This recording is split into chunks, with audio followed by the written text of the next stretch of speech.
how much clarity do we have over standards and safeguards when it comes to these Chinese developers? Well, we have a little bit less information from the Chinese side than we do from some of these Western developers. Typically, you don't get a huge amount of information from vaccine developers, but this time is different because of the huge amount of scrutiny and anticipation when it comes to vaccine development for COVID-19. Companies like Moderna, like AstraZeneca, they're releasing a lot more than they normally would when it comes to their progress and some of the pitfalls that they're having when it comes to their clinical trials. We haven't heard anything like this from the Chinese developers, and they have been consistently saying that they haven't had any serious adverse reactions among the volunteers in their clinical trials, which a number of the experts, international vaccine experts that we spoke to, say is statistically impossible. So what are the bigger concerns here, right? You want to be first, you also want to be safe and effective. So is there a sense that China is sort of getting the steps maybe, or getting a little bit ahead of itself? Potentially.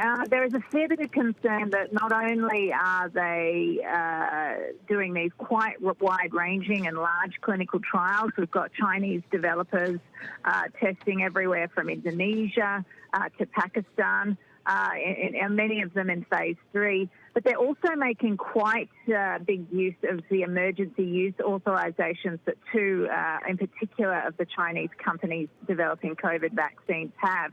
And that means that a wide range of people, not just frontline workers like medical staff or port workers are getting these vaccines that haven't been approved yet, but also workers at state-run enterprises who are travelling overseas in China are also able to get these vaccines that are yet to be proven effective and yet to be proven safe. So that's raising a lot of concern because that number amounts to in the hundreds and thousands of people with very little monitoring that we can tell of the reactions or even the effectiveness of the vaccine in those people.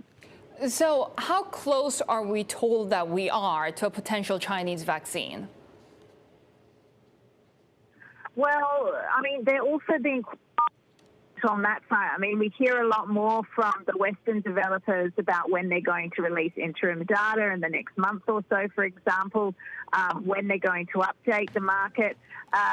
We have heard that it may be this year that we get some sort of indication on how phase 3 or final stage trials are going for some of these developers, but otherwise they've been quite quiet. Potentially, the fact that they are rolling it out quite widely in emergency use does show that while they don't have concerns perhaps about the safety side, they are still testing efficacy, which at the end of the day is what everybody is waiting for. Emma, what's the sort of difference in terms of risk and being able to monitor people that qualify under the emergency use program to the data that's collected and disclosed to regulators under clinical trials?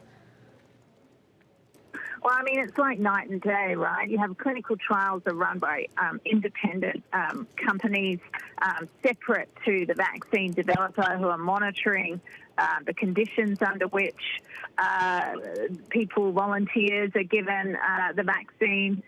They're assembling a very wide, in many cases, a group of volunteers to make sure that they're testing the vaccine in a variety of people.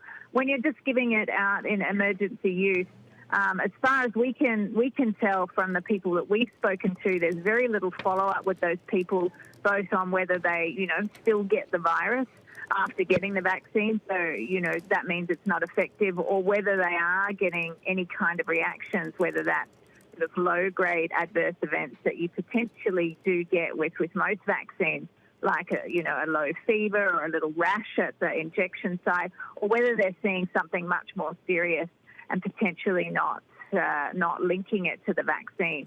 So there's just a bit of a black hole there in terms of understanding whether this vaccine is having an impact on people that we've noticed in our research.